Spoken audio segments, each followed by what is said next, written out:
of my interviewing series here.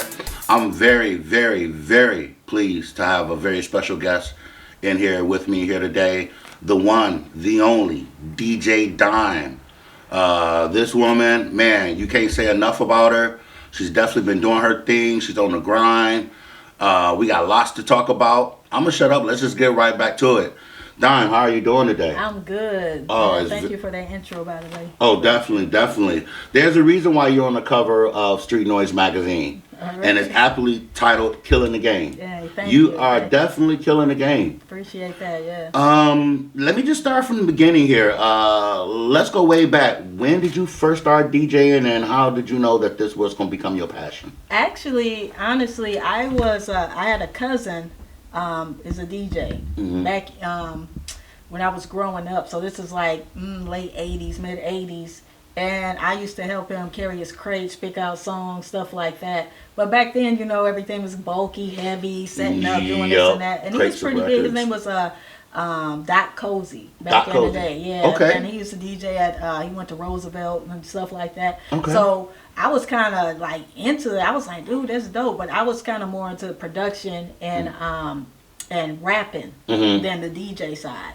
But that was my first introduction to it. Was through him. So I was like, oh, there's another side of it, you know, this and that. So my career basically in entertainment, I started as a breakdancer when I was a kid. What? Pop locking and all that? Oh, we're going to have to get some of the moves here from your real I was real dope. Like I had a crew. We used to win all kind of competitions. Yep. And then from there, when I started going to school, I was really into production, the behind the scenes of the industry. So my parents had bought me a Casio, and I thought I was just can we say it? Because I thought I was a shit, you know, whatever. And so I started like producing little beats and stuff, and then from there bought a little.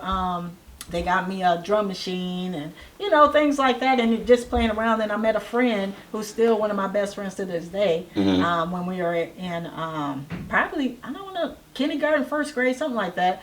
And we used to beatbox and do all that at recess, and we just became cool, and he did music too. Wow. Or was into music too. So we just kind of vibe, and to this day we still do music, and we do it at a high level. You know, we're still best friends and everything. So yeah, that's what happened. But the introduction to DJing was through my cousin. So I had that experience. He had the turntables, you know, all that stuff. But it wasn't the passion yet for me. Right. The music has always been in my, in you know, my life.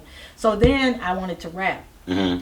Start writing. I can see you as a rapper. Yeah. I had a pretty good career as a rapper, actually. Oh my God. So my name is Protege. Protege? As a rapper. Yeah, because I always felt like I was a student of the game. Like, I'm forever going to be a student of the game. You're always learning, always evolving. You know, so that's how I came up with that name. And so when I got into high school, you know, the school dances and the competitions, talent shows, I used to write raps for other people, for other acts and stuff like that, or produce beats and stuff for the talent shows. And so that's how people started knowing what I did and stuff like that. So then I said, man, I'm just gonna do it myself. And then I just start flowing and rapping on stuff. I did stuff, all, you know, meeting people, doing stuff. And then I even had I put out a couple albums, you know, singles. What, you rapping? Yeah. Oh my God. Yeah. Okay, I didn't know that. I did a little European tour. Like, I was pretty big in New York for a minute. Yeah. What?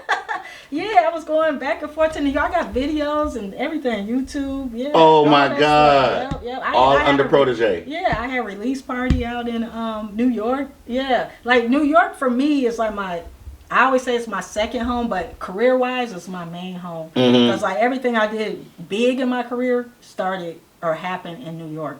So, you know, yeah, my management was in New York. Everything was in New York at one point in time. My crew is still out there for my, I call them my team when I really do glam and all that stuff, Fashion Week, whatever. My photographers out there, everybody's out there still. Wow. Yeah. I have a feeling these rappers here today should be very happy that you're not still in the rapping game because, oh my God, I could see you, Protege, killing it. Hey, I might come back. And people been asking me, can you get a verse on this, get a verse on this? And I mean, it's a skill, it's an art, so it's still there. Right. It's just I'm not as passionate about it as I was. I'm more into the DJing now. But yeah, I'll do a 16 or something. Man, oh my God, I would be all over that. If you ever dropped anything, I would be all over that because definitely. Right about now, it kind of seems like there's nothing that you can't do right now. I mean, everything you touch, you're just gonna just take it through the roof here. So I can see you doing that.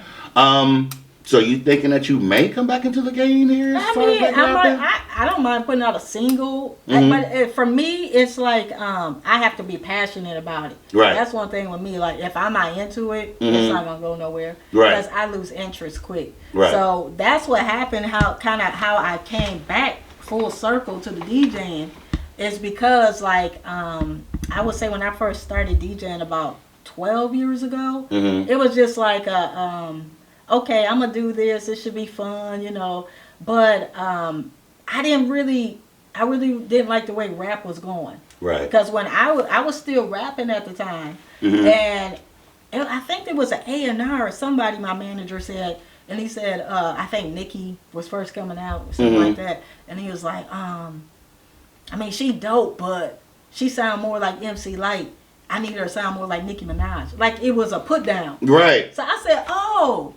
So this is where it's going. We ain't going to real rap no more because you saying I sound like MC Lyte is a compliment to me. Right. And you making it seem like it's a knock. Right. So we got a problem with the music industry at this point. Right, absolutely. So everybody can't sound like Nicki. Yeah, but I was just like, I don't have nothing against Nicki, but I'm saying, I mean, the way he said it was like it was a diss. I'm like, dude, MC Lyte one of the illest females, period. Like one of the goats. Yeah, so for you saying that, dude, that you should have signed me off of that. You talking about I need her to sound more like Nicki. I was just like, yeah, nah, I'm cool with the rapping. You know what I mean? Whatever. This is who's heading in the A&R telling me that. I'm like, yeah, nah, I ain't with this no more. Right. So I started a radio show because I said I want to play real hip hop. You know, not to say that where it was going ain't real hip hop, but the stuff I like, the lyricists, the real hip hop that I grew up on. So I said, okay, I'm gonna start a radio show. So that's what I did. I had a little radio show online. It was picking up. I would interview people, underground people, stuff like that. Nice. And so then I said, you know what? I need to start playing some of this stuff. So I started playing it on the radio. So this stuff needs to be on the radio, like on my station, cool, but it needs mainstream, And I'm like, dude, how can I get this out? You know what I'm saying? So I'm gonna be a DJ. I'm about to DJ again. And that was the beginning. That's how it happened. Yeah, and then I was just like, man, so I hit up Cuz, from my cousin from back in the day. Cuz, you still doing that? Nah, I got some equipment that I've been playing around with. It's going into the digital thing now. And I'm like, nah, I still want the records. I ain't really into the Serato stuff. It was like when it was first starting to pop. Right. Some people were using it. It was like the SL2 boxes. Yep. Where you had to put the box. It wasn't even Serato, DJ Pro, none of that. And I said, nah, if I'm going to do this, I'm going to do it for real. So that's when I said, Cuz, Jam Master Jay got a college for that. And he was like, you crazy. That's funny. Why you going to school for that? Silly. I can't believe it. There's actually a DJ school. I said, yeah, in New York. And I said, man, listen, I'm just going to go out there and I want to learn everything for a whole weekend. Or I think I was out there 4 or 5 days. I got a private DJ instructor, which just happened. He just happened to win the I forget what it's called, but the battle, the DJ battle, he just happened to win that, just coming off of that. Oh my God. So DJ, man, it's a Escobar or something. DJ, I'm sorry. But he Esco, something like, it's one of them. But he was like, taught me everything I want to know. Damn. He said, but we're going into digital. I said, I don't want to do digital. If I'm going to learn, I'm going to learn for real. Like, I know some of it, but, I just want to do this. He was like, okay, pulled out the Technics. Bah. Okay, here's the real records. There ain't no interface, nothing. Put the tape on. Yep. Oh, and this is where you're going to start. Yep. I did that for, I would say, like 8 hours straight till I got the break beats right. Nice. Matched up. And I was so frustrated. He said, you sure you want to learn like this? Yeah. That's how I want to learn. It's like, blah, blah, blah, blah, blah, blah, blah, blah. Man, how can I get this? I did that for like 8 hours straight. Wow. And it was so frustrating. I was like, dude, I can't get this. Picking up the needle back. Picking up that. This is like, he was like, this is what you want to do? Yeah, this is what I want to do. Finally got it. That's why I think mixing is like my biggest strength, because that's what I had to do. Like, I was just like, dude, I got to mix this beat on time. And I was doing all that. So then coming over, I did and worked with him for a whole probably 4 or 5 days straight in Manhattan. Came back, it was over with. Came back to Minneapolis, amazing. It was on. Bam, my boy DJ Special Dark, he was in the Fleet DJs. He was like the only Fleet DJ up here at the time. And he was like, you DJing now? Because I was doing little mixes on SoundCloud. He was like, you sound kind of good, you know, whatever, you DJ. I had my cousin set me up with some Technics, like the digital ones though.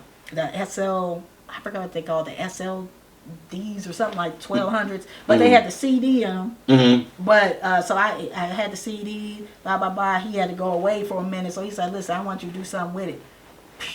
Say less." Say less. You got on it and got good, huh? He gave me my first mixer, my first setup.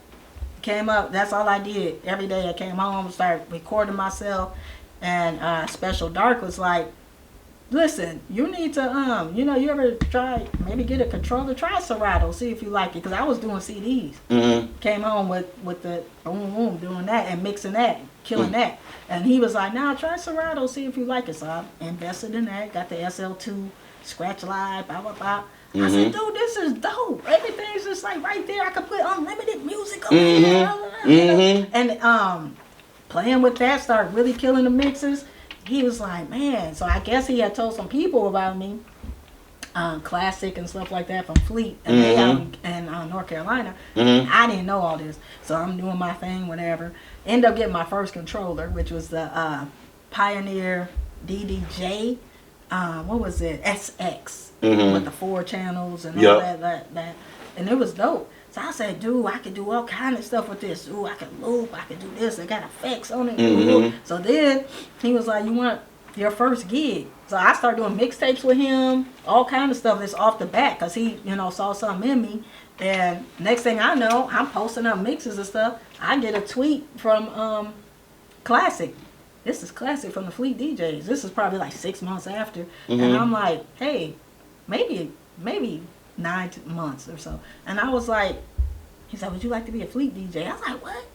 I was like, he said, yeah, Special Dark told us about you a long time ago. I just been, you know, checking you out, and I think you dope. Would you like? I was like, yes, of course. Dang, so Classic reached out to you. Yeah. I didn't even know. So I'm sitting here in Minnesota just doing my thing, you know, whatever. So then that's what happened. And I have another homeboy named DJ Raw Skills from St. Paul here. And I don't remember how we knew about each other, or he knew I was DJing. I don't know if it's Facebook or something, listening to my mixes. And he was like, I got this gig at Denny's. They got a hideout. They got a little club in the Denny's. They serve liquor and all that. And I was like, over here in Bloomington. And I was like, okay. He said, I'm going to be gone a couple days. I think you should fill in for me. What you think? This was my first ever DJ gig. Right? Wow. I was just like, say less. Right. So I went over there, crushed it. They gave me my own night. I was like, oh, okay. So I was doing Fridays. He was doing Saturdays. He was going alternate. Ultimately, he started doing other gigs, and then I started doing Fridays and Saturdays. Built it up. Big following. Everybody's coming out. This girl over there, she be killing it. Woo, woo. Even to this day, like, I still got some of those same fans and stuff that knew me from there. It was just word of mouth from there. And then I started getting other gigs, people booking me on the side from there, because it was like, hey, I got this party Saturday night. I DJ here Saturday night. They only paying me $100. I'm gonna charge you $3 though. Okay, I'll get somebody else to fill me here. I'll come over there. Boom. That's how it started. And that's how it started. And this snowball from there. And the rest is history. Yeah. Don, tell us about your childhood. How was Young Dime? How was the household? Did you have both parents there? Tell us a little bit about that. What molded you into who you are today? I would say it's definitely my mother. I was raised by a single mother up until I was about 12. And then she got married to my stepdad, which and very influential, you know. Very, you know, it was good to have both parents there. So some of my childhood, I did have that. My biological dad, I never met till I was 35. Oh. You know, but I knew of him. We just never met. And I knew I had other siblings and stuff like that, but we just never met. He did try to reach out to me a couple times when I got 18 through my grandmother. And then I was, you know, stubborn. Man, you ain't been here for 18 years, all that. So I never called. So it wasn't like he didn't try to reach out or, you know, things like that. Right. But, yeah, he wasn't there through my childhood. So my mother, she really inspired, my mom's a go-getter. My mom's going to get whatever. Like, I ain't never missed a meal. And my mom cooks too. Like, anybody know my mom, she throw down. Like, we had dinner, like we eat at the dinner table every day, you know, when they come home when the street lights on, you know, mom, whatever, dinner every day. She worked 2-3 jobs, you know, even when she was married to my and when she got married, she was just a hustler. Whenever, like Christmas, we never missed nothing. We was the first kids in the projects to have on cable. Everybody would come over to the house and watch Thriller. The Thriller. Yep. They would come over all that, Michael Jackson. We was like one of the first to have a VHS. You know, like we had, like, people in the hood thought we was rich, you know, stuff like that. But my mom was just a real go-getter, you know. And so I think that's why I have what I have. Like, I'm a hustler. If I say I'm gonna do it, I'm gonna do it. And I think that comes from her, you know. I would have to agree, Don. You have your hands in everything, and you're all over the place. Every time I look up, DJ Don here, just all over the place, definitely. Let's talk about, so you're in the modeling, you're in the acting, you're doing all this. You already gave us your background as far as you starting off doing beats, then rapping, then eventually you went to DJing. Where did the acting and the modeling fall in? Okay, that was an accident. How do you accidentally fall into acting? You know what? I'm going to be an actor one day. Who does that? It wasn't, well, I'm going to start with modeling. It wasn't I never sought after to be that. Because I'm a huge tomboy. Like, I like sports. Like, I play basketball. Like, I'm all city, this and that. Like, you know, I'm very athletic. I'm very into, I mean, I can be girly if I want to, you know, at the times, like, depending on the situation, you know what I mean? But me comfortable, let's throw on some jeans and a t-shirt, you know, that's me, you know what I mean? So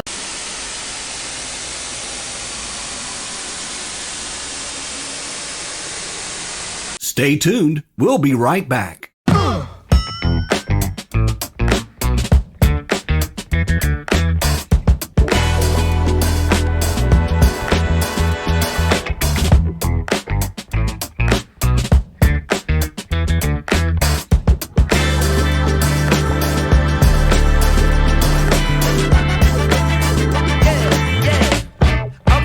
Okay.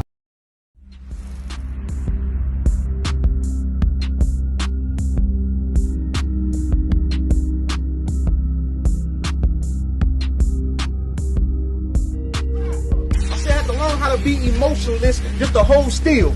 Cold chills, knowing that God been calling for your life and he don't hold, nigga, hold still. I said hold still. He on the ground trying to convince me not to shoot him. Shit, playing them type of mind games, you would die with me. If you don't think the opposite, I literally reverse psychology. This fake shit you niggas be on. This nigga, rebuttal, fire. No, at least it seemed hot. Honey, I'm faithful. That was a mean pot. Too bad she's not.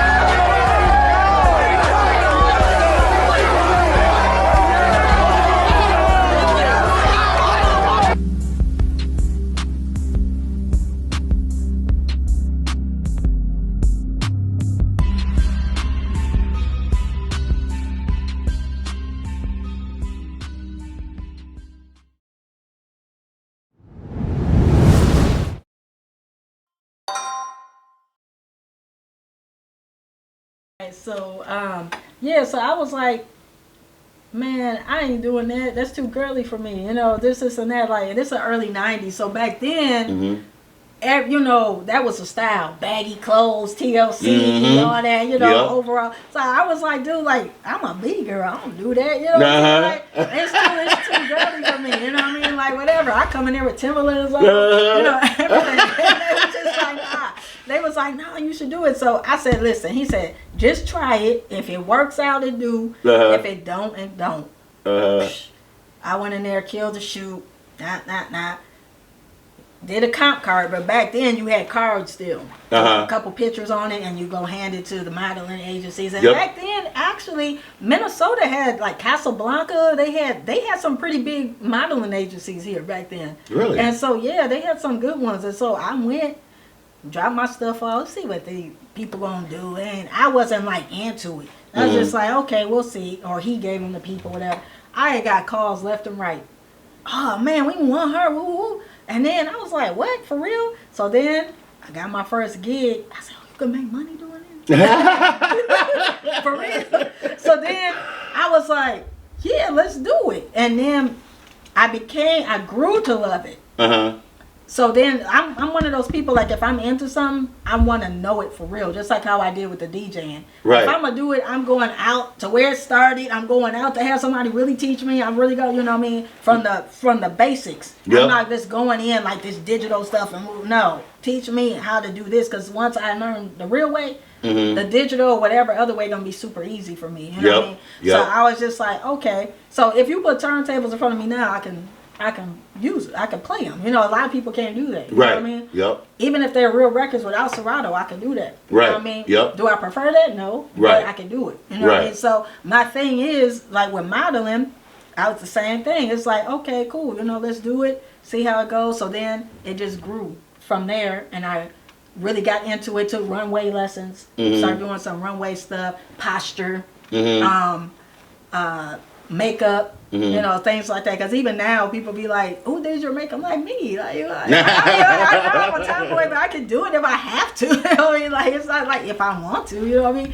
But I know, you know, little trick skin. Like, you went through a whole thing. You know what I mean? I said, if I'm going to do it, I'm going to do it for real. You know what I mean? How to enunciate if I'm speaking as a brand ambassador for someone. How to just carry yourself, you know, in a corporate setting. All those type of things you go through, and modeling kind of took off from there. You know? What are some of the brands that you have worked with?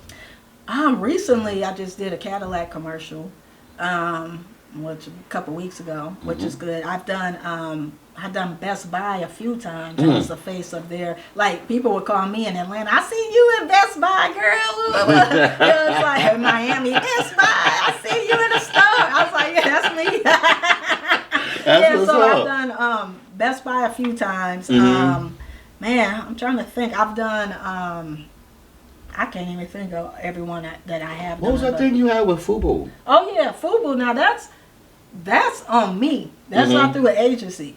That was through me, because I started seeing Fubu pop up again. Right. And I was like, damn, Fubu was the joint. It was. And I'm like, it's a black owned company, black designer, whatever. And I said, I used to love Fubu. So I seen it. I forgot where I seen them at. On one of them stores that I shop at, sometime Forever 21 or something. And I said, I'm going to buy this Fubu shirt. I bought it. And people's like, you wear Fubu. I was like, dude, I'm bringing Fubu back. Right, absolutely. You know what I'm saying? You wearing LV and all these other white brands. I'm bringing our brand back. You know what I mean? Like, for us, by us. Yep, absolutely. And don't act like Fubu wasn't the shit when it was, you know, back then. Right. So I said, yeah, I'm going to go ahead. So what happened was a friend of mine, Steve, he was like, you know what? You should do a Fubu campaign and just do, I said, man, what the stuff Fubu bringing back is what I would wear anyway. Right. Like, they had like the velour sweatsuits, and I was like, dude, I would rock that anyway. Yep. So yeah. So I'm going to do that, whatever. So Steve was like, bet.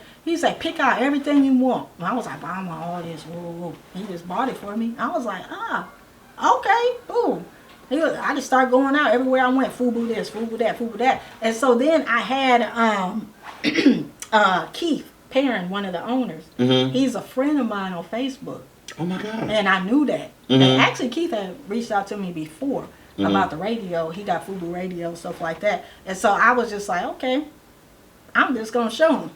I just start FUBU. Everywhere I went, FUBU this, because I would wear it anyway. And so everybody's like, where you get that from, that FUBU? That's dope. When I was in Atlanta wearing it, where you get that FUBU from? Everywhere I went. And so then he was just like, he said, we need to talk. I was like, yeah. I said, I need to, trying to be a brand ambassador for y'all. Whatever. Say less. Send me a box of clothes. Oh my God. FUBU clothes, FUBU this, FUBU that. Oh I was God. like, okay, yeah, that's what we talking about. So that's what happened. Yeah. Wow, that is amazing. You just the modeling, the acting, just the DJing, just so much going on with you. You have your own brand now. Will you tell us a little bit about that? Well, my brand was DJ Dime. Oh, okay. Yeah, this which is doing it myself every day. That's what it stands for. So what I'm doing every day. Yeah. Can you repeat that for the people at home? I love that. What does DJ Dime stand for? Dime stands for doing it myself every day. So it's a acronym. Lovely. I love that. Yeah. So basically, I'm my brand is DJ Dime, but my company is DJD Entertainment, which is DJ Dime Entertainment. So under that, I have event. I do events. I do boot DJs. I do all kind of stuff under that brand. Modeling. That's why my website is called Brand Dime, because I do so much stuff that anything that I do is under that one. It's under that one umbrella. Yeah. Nice. Yeah, but I am looking at doing a clothing line, which I might just call it that too, the Dime Clothing or something like that. So yeah, that's coming up soon. One of the other things I want to touch base on is what you got going on now. You are working for iHeartRadio? Actually, no, I work for Jazz 88. Jazz 88. Located in the iHeartRadio. Oh, okay. At the moment. Okay. So, Jazz 88 is owned by Minneapolis Public Schools. Oh, okay. Yep. So, what my position is, I'm an associate educator. So, yes, I do on air, Jazz with Class, we call it, but it's for students. My job is being the liaison between the station and the students in order to get them to have a career path in this life. Right. So whether that's DJing, whether that's being an announcer, having your own podcast, whatever, I'm the one that help you catapult that.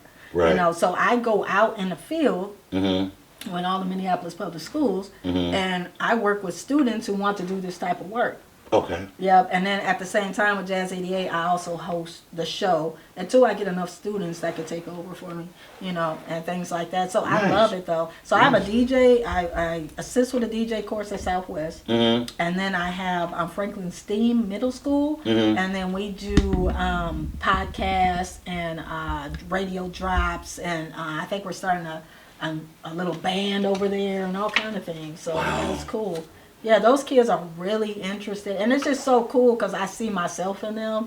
Like, if I had that outlet when I was younger, I would probably be 10 times bigger than what I am right now, So it's just like, it's so cool to see these kids that have this interest, but we also have a platform for them, And then we also have MPS Voices too, which is Minneapolis Public Schools radio station that's just for the students.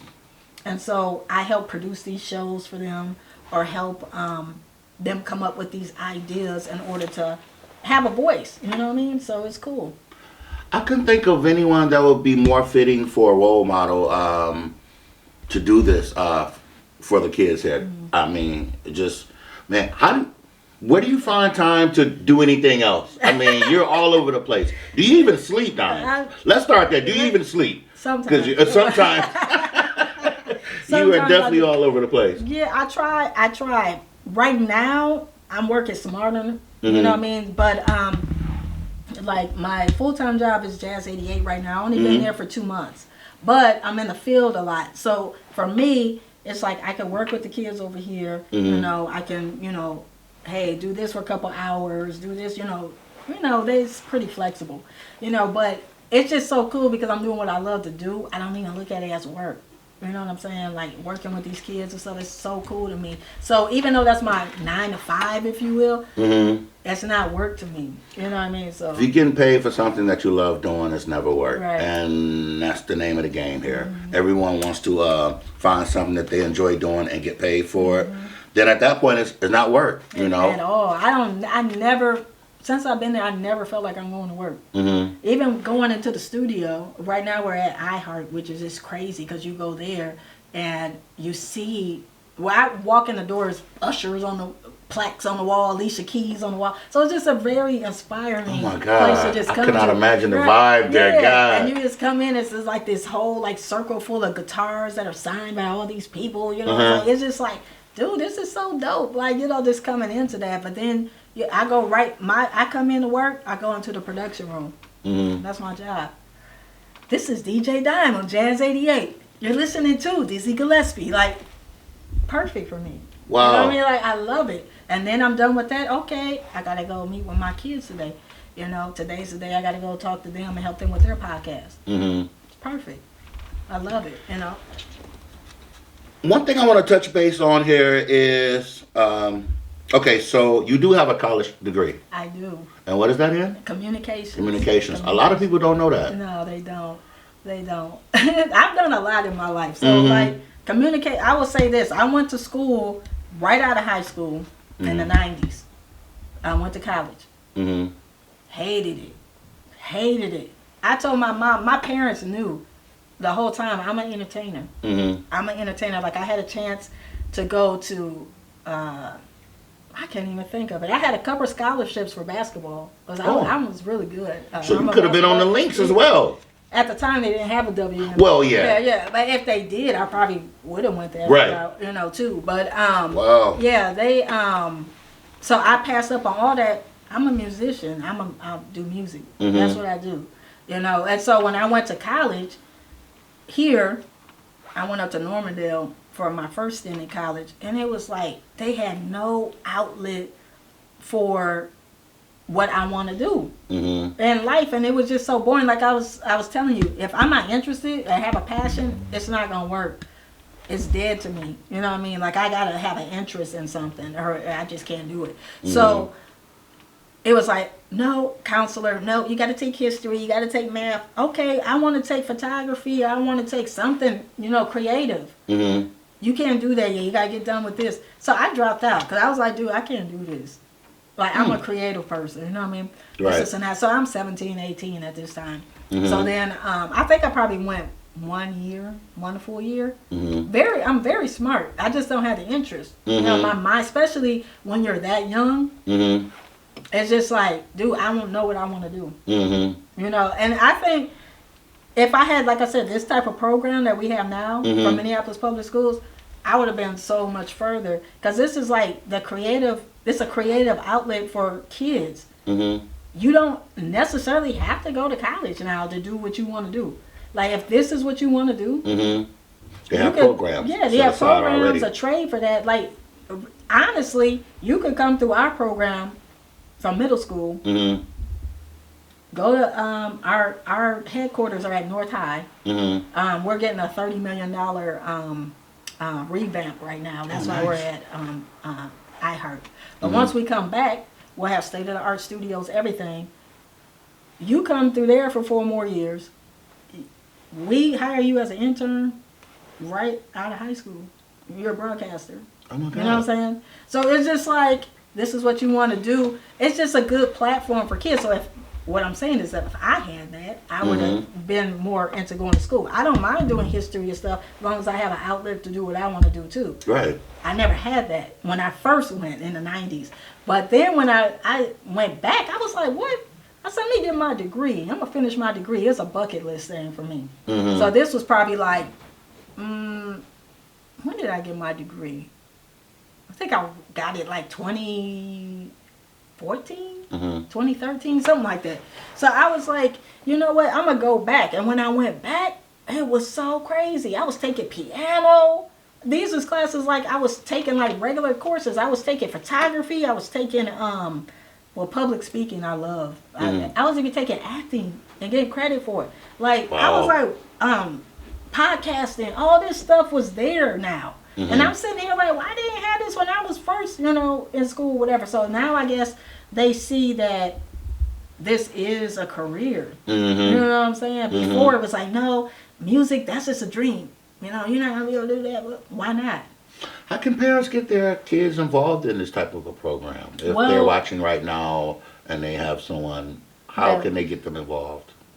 Our program is for Minneapolis Public Schools. Okay, so they just have to go through the schools. Any Minneapolis Public Schools we're available for. Just call me. Call Jazz 88 or, find me in Minneapolis Public Schools. But as far as outside of that, because Glow, he has a program already with kids, and I brought him over to our platform as well. Oh, nice. So people that I already know that's working with kids, I try to bring them over to our platform, stuff like that. So I would say contact me, contact Glow, Glorious Martin. Like, he would be great too, because he works with kids a lot too. So I'll make something happen, for you, definitely. Dime, you are an absolute gem. You are just, man, you're just, in the day and age of, this persona, a lot of women they portray here now, in music and this, that, and the other. I'm just going to say it, the ones that be in like the ratchet videos and, all about money and doing this.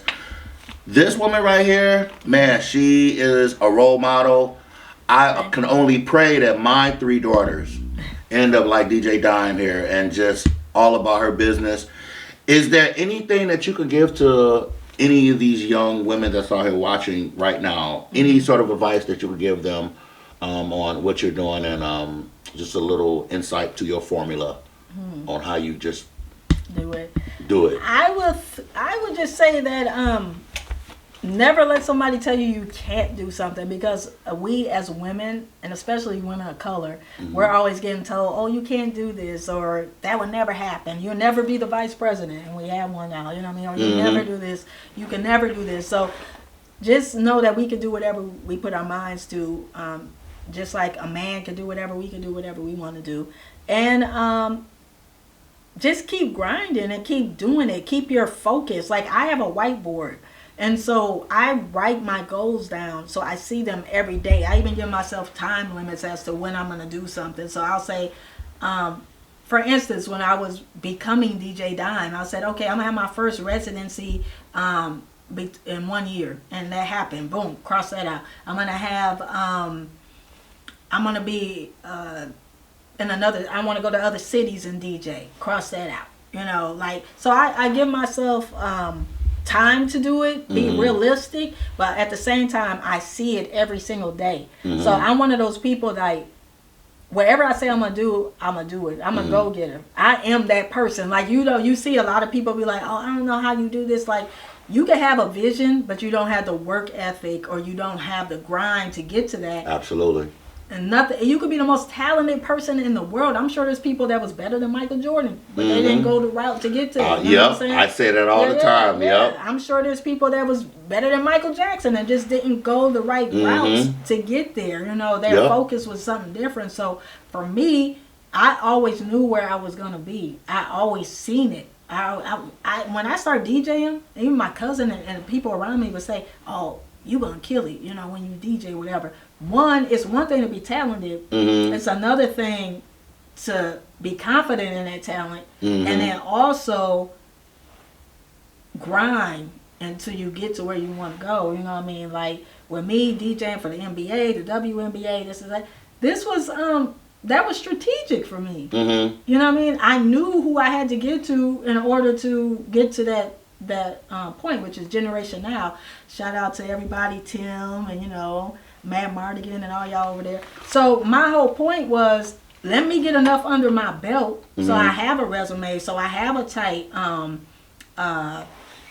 mix so I can send them in order to even get to that point. I can't just go in and be like, oh, this is me, no. I got to go in, have a little track record. You know what I'm saying? Have a dope mix, open format mix. I see what they, like and what I need to do. Went on their website, studied them, seeing what I want. Okay, this is the right time. Submit. Hey, DJ Dime, would you like to interview with you? Okay, straight. You know what I mean? So you gotta envision that though. I didn't even touch base on that. How many sports teams do you DJ for? I mean, can you just rattle them off real quick? Yeah, I DJ for the Timberwolves, the Lynx, the Gophers. I'm doing mostly volleyball for the Gophers. I might start doing some women's basketball. And then I do Aurora, which is our women's soccer. Mm-hmm. And then I've done events for our men's soccer team. Mm-hmm. I'm not their main DJ, but I do events like when they have corporate events and stuff like that. Mm-hmm. And then I feel like I'm missing somebody. Oh, the twins. The twins. The twins, of course, Yeah. the twins. My God, how could you forget the twins? I know, right? She's Shout all out. over the Good place. season. Shout out to Good the season. twins, Yeah, definitely. Yeah. This has definitely been an honor, and anything that you want to let people out there know before we wrap it up. I mean, with all your accomplishments, with all of your accomplishments and everything, we could go on for hours and hours and hours. But what can you leave with the people out there that aspire to be like you or wants to follow their dreams and use your formula? What would you tell them? I would tell them to keep going. Like, never give up. Like, people put age limits on stuff. Like, sports I could kind of see. But as far as, like, being a musician and other things like that, never let somebody say, oh, you're too old to do this. You're too old to do that. Because if you let that happen, it would just never happen, you know. Right. Listen to you, what you want to do with your life, your passion. And just keep going with it. You know, Nice. set that work ethic, set that whiteboard, man. That helps. Mm-hmm. Like just seeing your vision, like because once you say it or once you put it out there, it's already there. It's already in the universe. Nice. You know what I'm saying? So that's how I feel. Like I never aspired to be the biggest DJ in the Twin Cities. Mm-hmm. I aspired to be one of the biggest DJs in the world. So for me, I haven't got to the world yet. Mm-hmm. So now, yes, I'm doing, like mixes and stuff, but I want to be Calvin Harris and, you know, all these people. I want to have my billboard in Vegas. Mm-hmm. You know what I mean? And that's going to happen. Mm-hmm. You know what I'm saying? So now. Rocking stadiums. Yeah. Well, I do stadiums now. Oh, okay. You know, with the twins and stuff like that. Yeah. Yep. But I'm saying, like, this is the platform that I see for myself. So I am the tour DJ for Chef Porter right now, which is an international chef and artist. So we're doing a lot of stuff together. Like I got a big show with him in Atlanta in a couple weeks. Nice. And then I think we got something going in the Bronx and other stuff coming up. Nice. Hopefully some stuff from Vegas going up. You know, but my point is, whatever I see or whatever you see, write it down, put it out there. Instead of saying I want to be this, I am this. Mm-hmm. That's how I am. Say, I always aspired to be the biggest DJ in the world. I am one of the biggest DJs in the world. That's how I feel. Mm-hmm. You know what I'm saying? So once it happens, it's not a big deal to me anymore because I've already seen it. Mm-hmm. You know what I'm saying? I already seen it. Like I say, I want to DJ for the Timberwolves. I am a DJ for the Timberwolves. Mm-hmm. You know what I mean? I can say I DJ for the NBA. I DJ for this. Oh, I did like 4 Super Bowls. Mm-hmm. You know what I mean? That's on my resume too. Like I've done New York Fashion Week. Like all these big things. The NCAA. I was the chosen DJ for the whole Big Ten tournament at Target Center. So yeah, stadiums. Now that's nothing to me. Mm-hmm. That's normal to me. Right. Like, you know what I'm saying? So it's like, now what's bigger than that? And now I got to get on the next big stage. You know what I mean? So I write down things, cross them out. My whole whiteboard is filled with lines crossed out. Like, because I don't erase them. I just cross them out. Because I can see. Because you can look at them You and can say. see your accomplishments. Yeah. That's awesome. Yeah, so I say that works for me, but just affirm yourself. Affirmation. I am this instead of this is what I want to do. No, this is what you're going to do. And try is not a word for me. You either do or you don't. You know? Don, you are just, oh my God. What we're going to do here real quick, because I know that we could talk forever here though. And I already know you have a Booms Beat shirt. Mm-hmm. You have one already. And when you took that picture for like Facebook and put it up there, boy, I was happy than a mug. We have to give you the updated one. So if you could just hold that up for Hold that up for everybody. Oh, this is dope. Thank you. Appreciate Definitely this. thank you for coming out and spending time with us here. And the Booms Beats BBR t-shirt. Hey, let's Long get it. sleeve because it's cold. The Boom Boom Room. Yep, The definitely. whole round. Definitely. Has been an honor and a pleasure here with you. Just speaking with you. This is DJ Boom here with DJ Dime, and this is 101 with DJ Boom. It's going down. Truly have a legend here with us today. Be sure to check her out on the cover of Street Noise magazine.